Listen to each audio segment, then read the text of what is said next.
North, northeast, east. There are storms on the ocean as winter draws near. A sea grave was his crew's likely fate, or else they were drifting even further from shore, with nothing to eat on their plates. Dead bodies are a part of living here. There's nothing grisly. He had mentioned ending it. It was all her idea and he was helpless, lost at sea. Welcome to Extraordinary Stories podcast. Southeast.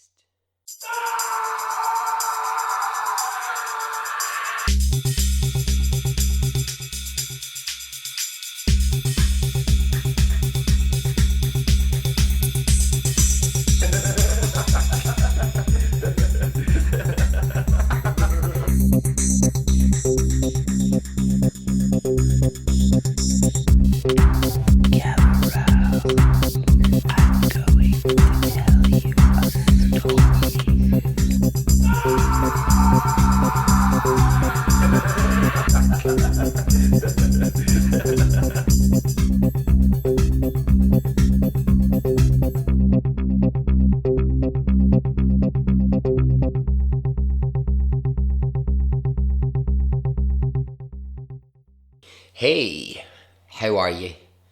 Are you well? Are you good? I am. Okay, so back for part 2 of the sea stories. Thank you very much for getting in touch about the last episode. So I'm here, ready to tell my story. Just me and my 16-piece band who are in the corner of the room playing the music underneath. You know, as I tell the story and the music comes in underneath, the band are ready to go. So, there's only one question, my foxy friends. Are you ready? Okay, let's go.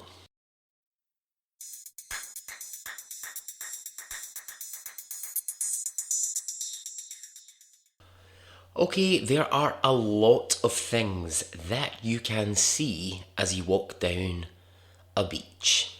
Just, picture it.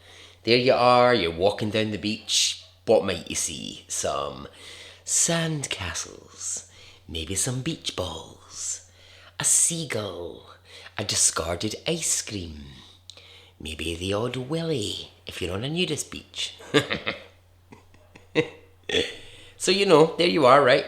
You're walking down the beach and you see something on the ground ahead of you, and it looks a lot like driftwood or a piece of rock. But what if it wasn't driftwood and it wasn't a rock, but it was in fact a foot? A single foot, just lying there in the sand. Well, this is what happened in 2007 on Jedediah Island in Canada. And it was a bit of a shock at first. To the people who found the random foot, they were like, okay, what's going on here? They reported it to police. And pretty quickly, Canadian police were able to link it to a young man who had disappeared 3 years beforehand. So, case was closed, the foot was taken away, end of story. But not really, end of story. Because you see, that was only foot number 1. Foot number 2 washed ashore in the same year, 2007, but this time on another Canadian island, Gabriola Island. So in 1 year, there's been 2 separate feet have washed up 2 different islands. Again, the second foot linked to another man who'd gone missing years before. Now, 2 feet washing up, both having a link to people who've gone missing, this can all be explained. But what happens when, in Canada, feet continue to wash up in various parts of the country? Well, first of all, if I was a Canadian, I'd be moving. I'd be like, see you later, I am out here, I'm living anywhere else if feet are going to start washing up on the beach. Seriously, feet. The most disgusting things that have ever been created. Washing up on a beach, no thanks. I'd be moving to a place where trotters don't wash up on a regular basis. Now, the crazy Canadians who decide that they're going to stay are subjected to 11 years of headlines like this. Another foot washes up in British Columbia. Canada's 6th foot in 3 years washes ashore. By 2017, 14 times police were called to the beach to collect a lone foot. And only 6 of them were ever linked to anyone. The rest were never discovered whose feet that they were. So what the hell was happening? Police had to ask themselves, was there some kind of crazed serial killer going around chopping the feet off their victims, throwing them into the ocean? Or did the body parts belong perhaps to some unfortunates who'd either been lost at sea or had a plane gone over the sea and crashed, and this was bits of the body washing up? But then why was it just the feet? Why was it not the heads? People started to ask, were sharks and sea animals eating humans but saying, oh well, their feet, no, well, we couldn't possibly go anywhere near their feet, and leaving them behind? Weird. Now, a great number of you Canadian listeners, you sent me the feet story over a couple of years, and I appreciate that. I mean, although feet are the work of the devil, it did interest me, so I did some research. It turns out that scientists were brought in by Canadian police to look at the mysterious happenings and to try and find some answers as to why. Here's what they found. Lead scientist Sarah Zabauli said this: there is nothing grisly here, nothing to worry about. Dead bodies are part of living on an island. Feet can easily detach from any human submerged in water because feet contain so many bones, muscles, and so much tissue that they're harder for water to break down. Where an arm or a leg may dissolve over time, feet are less likely to. Thanks for that, scientist Sarah. I don't know about you, but I certainly feel a lot better knowing that information. Canadian police did a lot of press conferences to try and stop the foot panic that was going on. But there's still quite a lot of those feet that were never linked to anyone, and they will remain a mystery.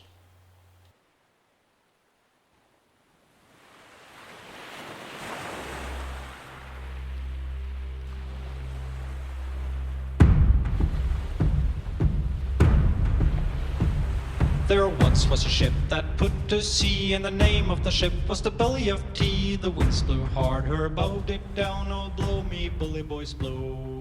Soon may the Tom and Eileen Lonergan were a couple from Louisiana in the United States of America. Tom, 33, Eileen, 28, and both were teachers who had a love of scuba diving. Well, actually, Eileen was a fan. She bloody loved it, and she got her husband Tom into it. Now, the young couple were planning on having a family in the next few years, moving into a bigger home, but before this, they wanted to go on a few adventures together. They were on an adventure of sorts in 1997. They just finished a year of living in Fiji, where they'd been part of the Peace Corps. They'd felt that back home, both teaching, they needed a break from that. And so Fiji was where they went, but now it was time to return to America. So they decided that they would plan a trip so that they could visit another country on their way home and also go scuba diving, a passion that they now both shared. And where is better to go scuba diving than Australia? They were like, let's go to the Barrier Reef and we can scuba dive off the rocks and visit Australia, mate. So that's exactly what they did. They packed up their belongings in America. They got to the airport, they sat down and they boarded a flight to Queensland, Australia. So here they are, Tom and Eileen getting ready for this exciting trip. Do you think when they're doing things like packing up their belongings in the hotel and like getting to the airport and all that sort of stuff, do you think if she's taking too long, Tom says to her, come on, Eileen. Oh, I swear by Eileen.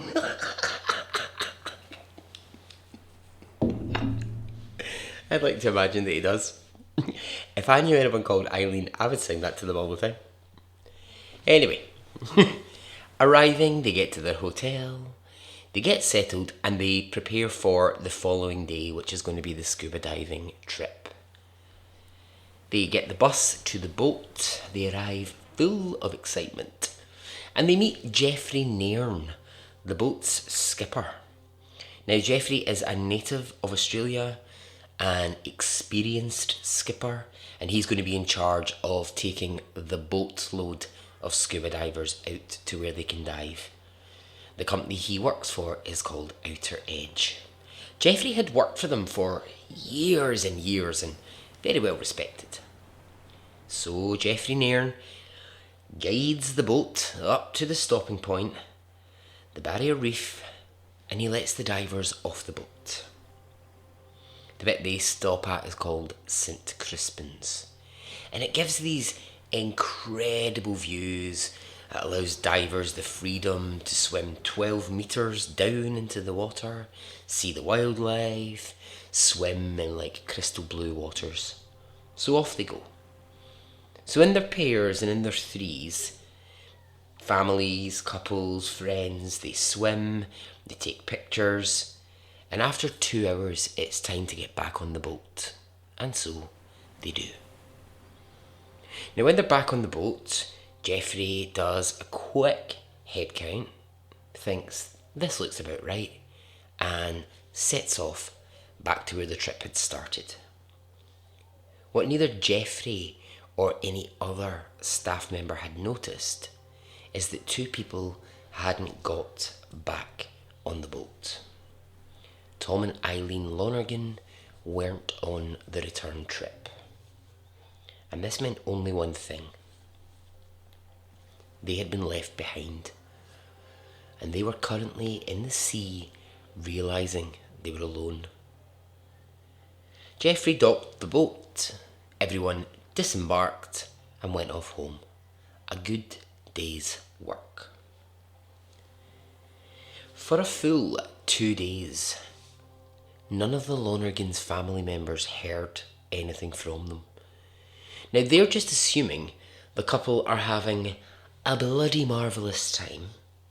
They're thinking, oh well, they're on holiday, they're scuba diving, why would we have heard from them? It's not weird that they wouldn't be in touch.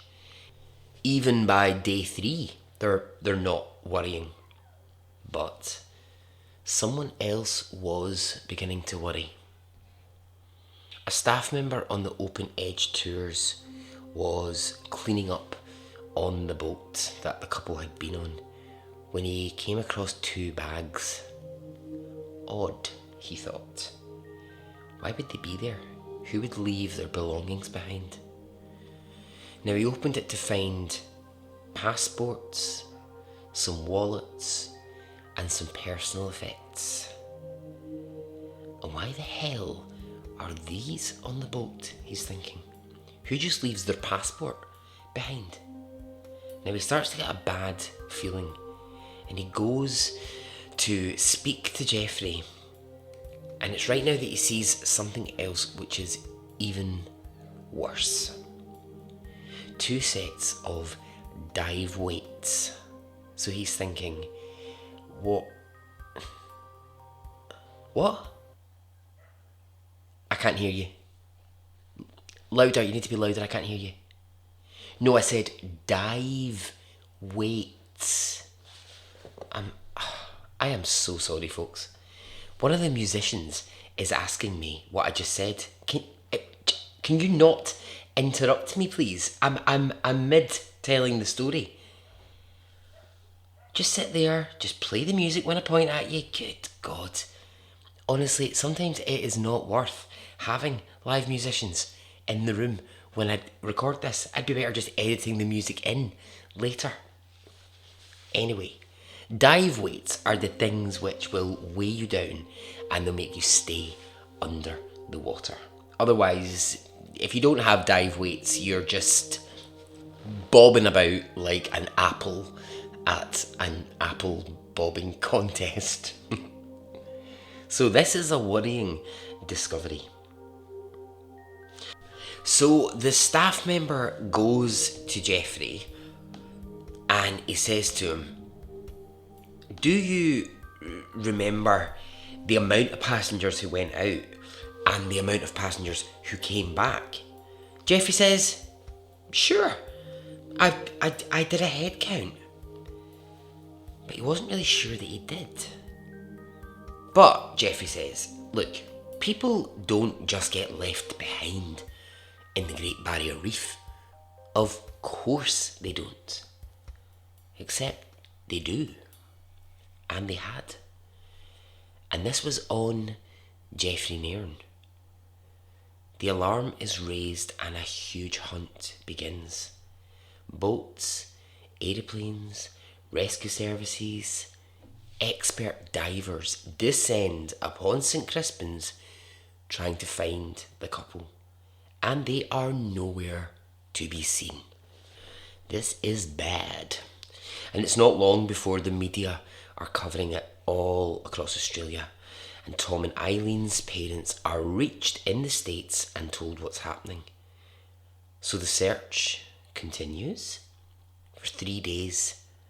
Then the Navy are brought in to aid the search. But the couple are nowhere. 5 days later, a dive slate washes up. And a dive slate is something that divers can write on and it won't perish. It says, to anyone who can help us, we have been abandoned on the reef. 25th of January 1998 at 3 p.m. Please come and help us before we die. Help.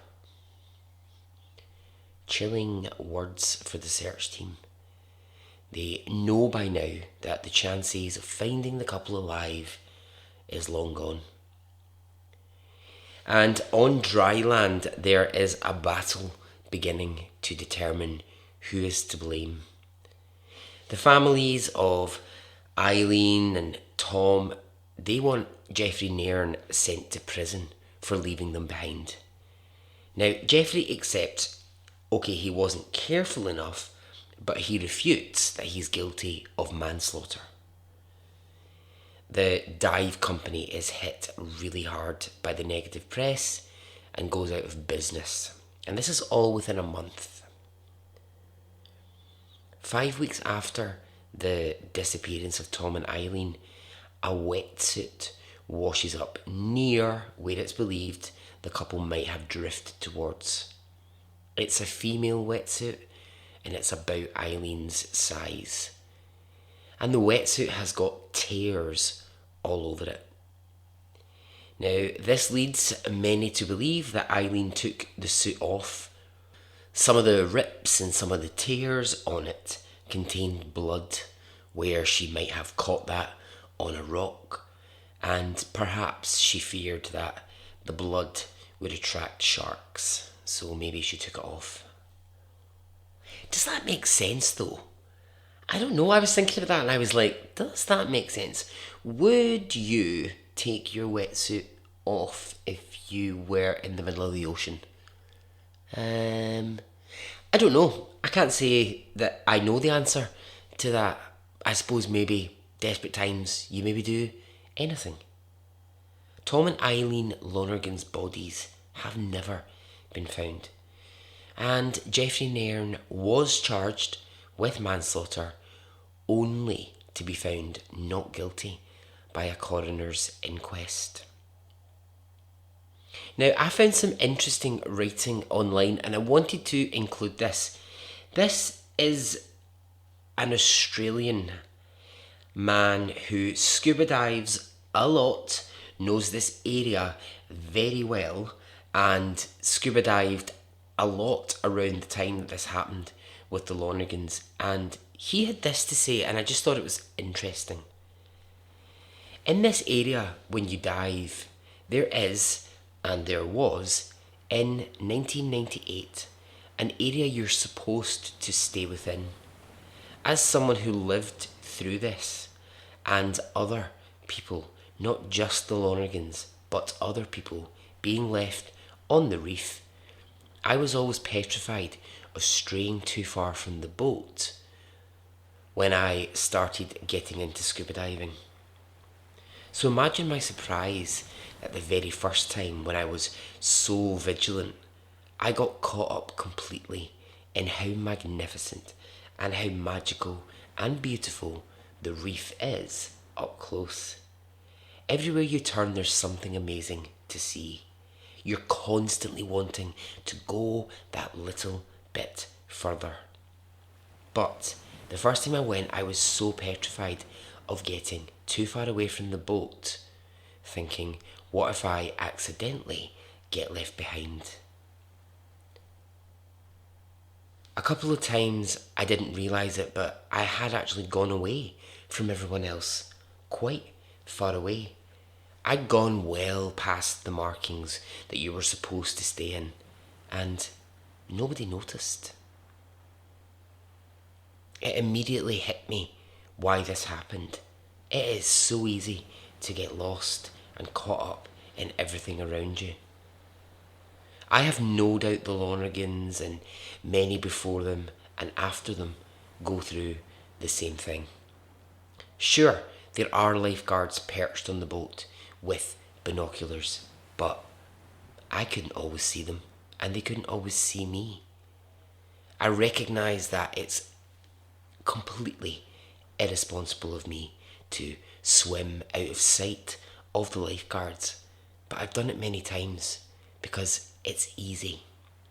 I've no doubt this is what happened to the Lonergans. And this was all an accident. Northeast, east, southeast. Okay, I'm gonna tell you now my favourite story ever. I can't believe it has taken me, what's this, episode 397,000 or something?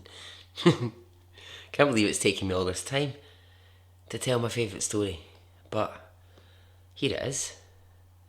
Now, when I first heard this story, I'm going to say I was about 10 years old, maybe. So, picture me, right? Here I am, 10 years old. Small, fat, red-haired child. Not the sort of, 6-foot Adonis that I am today. So there I was, sitting in my kilt, eating shortbread, and I'm looking through some books, lying around my bookcase, and I find this book called The Greatest Mysteries of the World.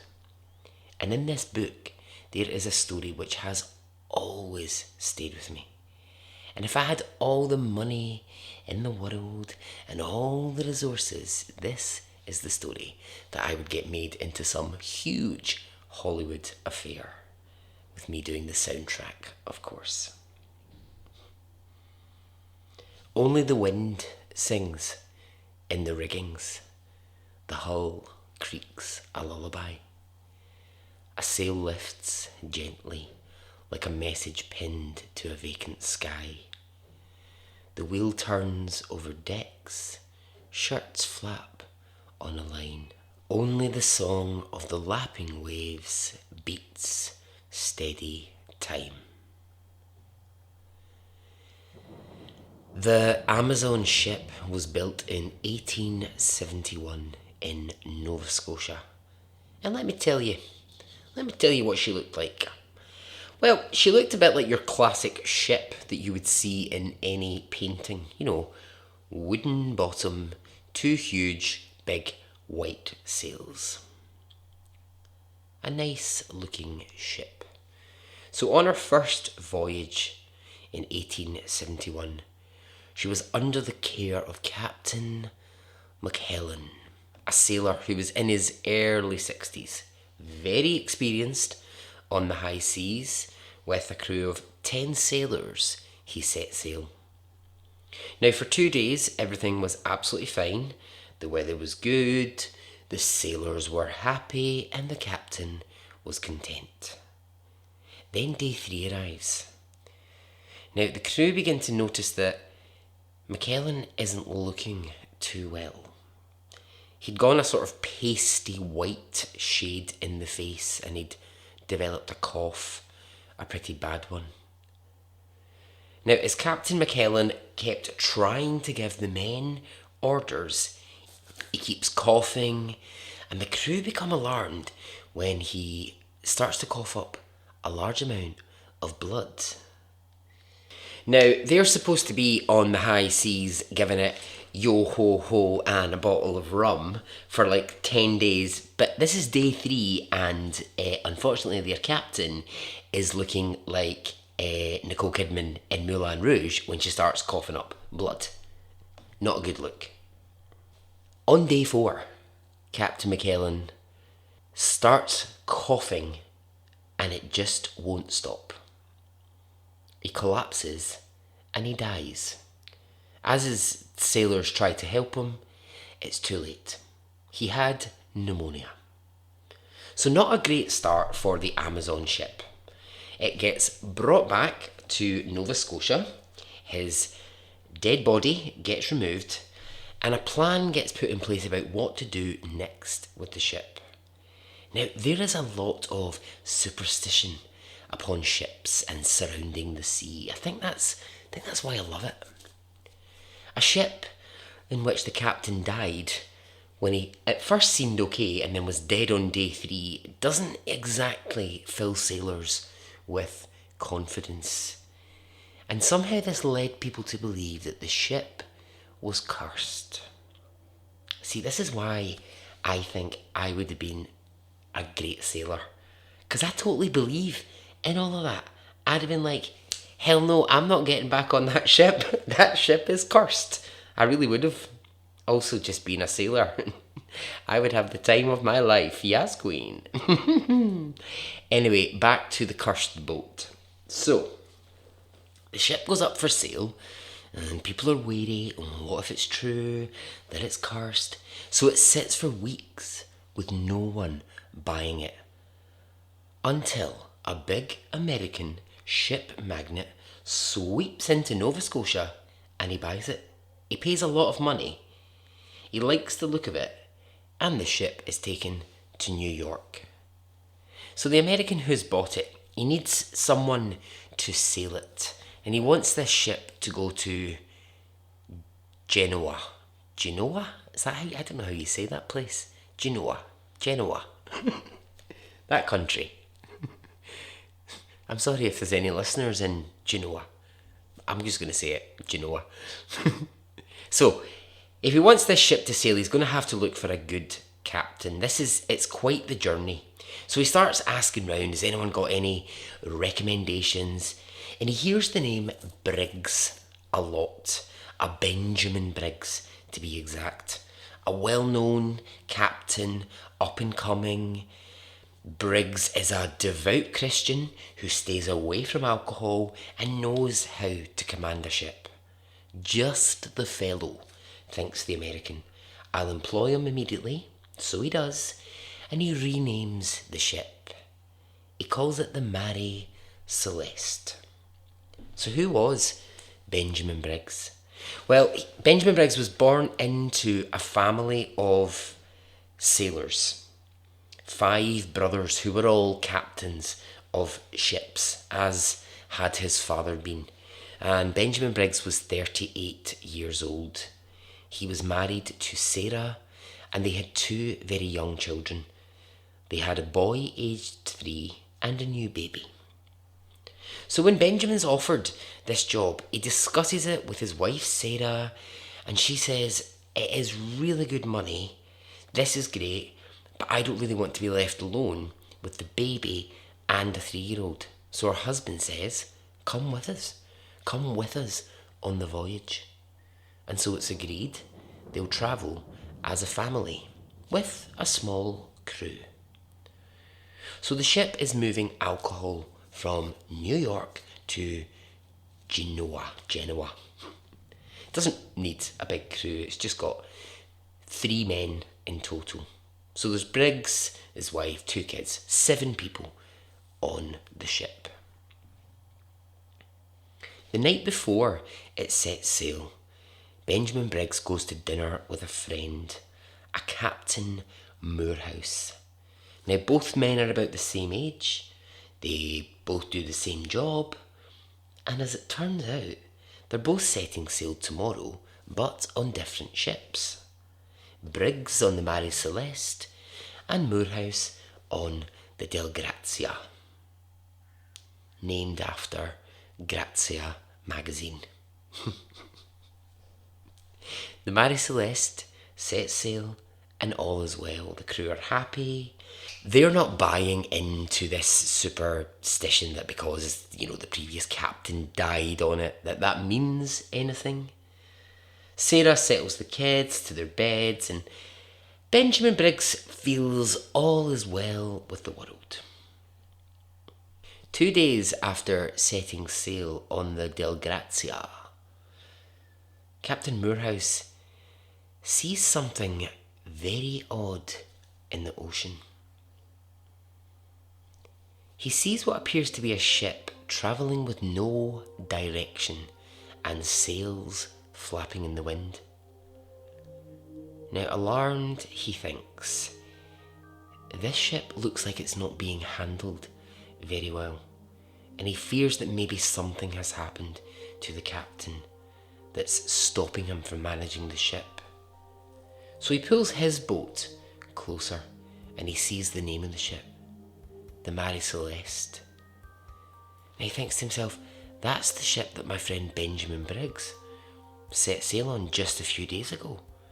Now he knows Briggs and he thinks he would never let a ship that he was in charge of just drift at sea with its sails flapping. There's a definite sign here of distress at sea. So Captain Moorhouse orders his men to steer the ship near to the Mary Celeste and stop. The crew from the Del Grazia climb on board, and what they find on the Mary Celeste puzzles them. The ship is deserted. There are no human beings aboard it. Looking around for damage or potential signs of distress, there's none to be found. The captain's logs remain in order. the alcohol remains untouched. The only thing missing is the small lifeboat. Now that lifeboat was not big enough to hold 7 people. So where in the hell had they gone? The room that Captain Briggs slept in still had all of his personal belongings, and the room where Sarah slept with the kids still had all of the children's clothing and the suitcases. The crew members' jackets were gone. As he continued to look around, Captain Moorhead saw something which utterly baffled him and left him cold inside. 6 pairs of boots lined up in order of size. The boots had been neatly placed next to the table in the ship's makeshift kitchen, ranging from the biggest boots belonging to the crew and to Briggs, down to the smallest pair of boots belonging to the 3-year-old. Here they were lined up in this eerie and very puzzling sight. Captain Moorhead had the ship sailed back to New York, and an investigation began. For the next 148 years, taking us up to right now, today, the mystery remains. What happened on that ship, sailing in calm seas with an experienced captain and his family and a small crew of good sailors? How in hell's bells did they simply disappear? Why would their boots be left behind if they had voluntarily left the ship? What would they have to protect their feet? Captain Briggs' records were searched. They reported good weather, fine sailing conditions, and nothing amiss. Had they been hijacked and taken by pirates? Pirates who perhaps didn't like boots? Had they gone mad from food poisoning and jumped overboard? Had they drunk the alcohol and ended up in some awful hijinks gone wrong? Well, the thing is, all of those are possible, except that the alcohol wasn't touched. The food on board was tested and there was no poison in it or anything. There was nothing that would have given them food poisoning. And if it was pirates, there was really no sign of a struggle on that ship. Those who boarded the Marie Celeste as part of the investigation noted how eerie the ship felt as soon as you set foot on it. They said there was an unnerving quietness. The bodies of the 7 people upon the Marie Celeste were never discovered, and to this day it remains an unexplained mystery. North, northeast, east, southeast, north by north. There once was a ship that put to sea, and the name of the ship was the Belly of Tea. The whistle harder, bounding down on Logie, bully boys blow. Tom and Eileen Lonergan were a couple from Louisiana in the United States of America. Tom, 33, Eileen, 28. Both teachers and both lovers of scuba diving. Both Tom and Eileen hated their careers, and leaving teaching they went to Fiji to escape their lives. Tom was not a fan of scuba diving, but Eileen was, and she'd convinced them that this is what they needed to do together as a couple. Knowing they would have to head back to America and dreading every minute of it, they decided to take a trip to Australia before heading home. They would tell their friends and family that they were going to the Great Barrier Reef and make sure that everyone knew exactly what date they were doing this on. They packed up their belongings in America, got to the airport and sat down for a flight to Queensland. Arriving, they got to their hotel, settled down and prepared for the following day in which they would scuba dive. Putting their passports, their wallets and their belongings into a bag, they got ready for the next day. They got a bus to the boat where they would go out to the reef. They met Geoffrey Nairn, the boat's skipper, a native of Australia, an experienced skipper who would be in charge of the boat. Geoffrey Nairn guided the boat out to the reef and let the divers off. Leaving behind their bags, the couple went into the water, staying together but just out of sight of everyone else. After 2 hours, when it was time to get back on the boat, Eileen and Tom watched the other divers get back on the ship. Holding their breath in case their absence was noted, the couple breathed a sigh of relief when the boat sailed away without them. Knowing they had to make it look accidental, Eileen took the dive board and wrote, "To anyone who can help us, we've been abandoned on the reef, 25th of January 1988 at 3 p.m. Please come and help us before we die. Help." These were chilling words for the search team, who by now thought the chance of finding the couple alive was long gone. On dry land, a battle was beginning to find out who was to blame. The families of Eileen and Tom wanted Geoffrey Nairn sent to prison for manslaughter. In the water, Tom and Eileen, they knew exactly what to do next. You see, they were smart people. They knew exactly how to check which boats would be passing the reef and when.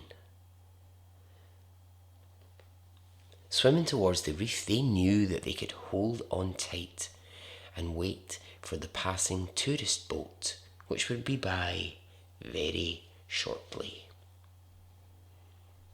The captain of that passing tourist boat will say later in court that they stopped at the reef. He let passengers walk about freely, swim for a short period before setting off, and that he remembers hearing 2 American accents on the ship, which struck him as odd, as the boat was full of Italians, no Americans, but he hadn't done a head count. After this, he doesn't remember what happened. The boat got back, everyone got off, and it wasn't until he was told that 2 Americans had vanished in the water that he remembered the 2 accents aboard his tourist boat. Tom and Eileen Lonergan were a couple from Louisiana in the United States of America. Tom 33 and Eileen 28. Both Tom and Eileen hated their careers, and leaving behind teaching, they went to Fiji to escape their lives. Knowing they would have to head back to America and dreading every minute of it, they decided to take a trip to Australia.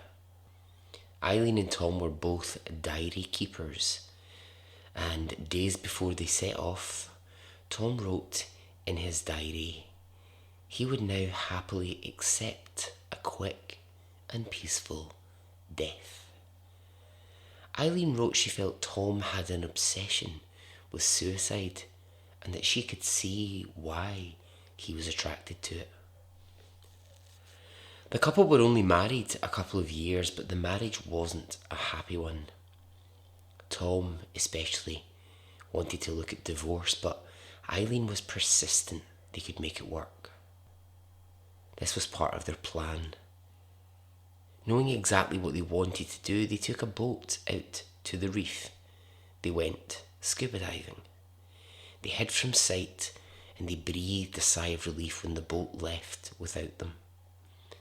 Not wanting their families to know of their planned suicide in the water, they wrote, "To anyone who can help us, we've been abandoned on the reef, 25th of January 1998 at 3 p.m.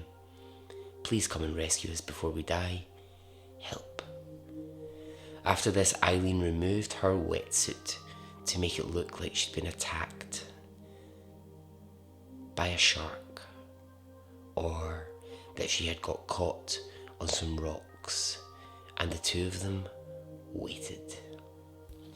They waited for inevitable death, the death they had planned in the middle of the ocean.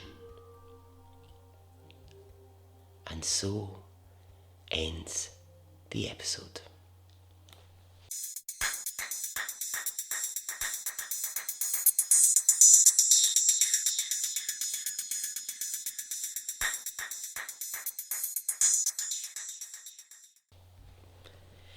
Okay, well, I hope you enjoyed that. That's us finished with our little foray into the sea. Something new for the next episodes. So yeah, get in touch if you want to. It would be lovely to hear from you. Join the Facebook group, Twitter, Instagram. Yeah, just get in touch. Say hi. But above all, most important, keep your feet to yourself, because nobody needs to see anybody else's. Okay, until next time, goodbye. Oh, the band are waving goodbye, but no one cares about them.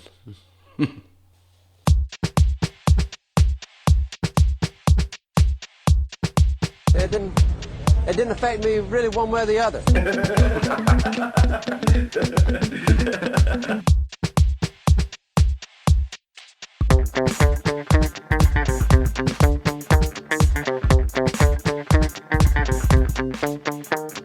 I would imagine from the look on his face, let's get it on, let's do it, let's get it over.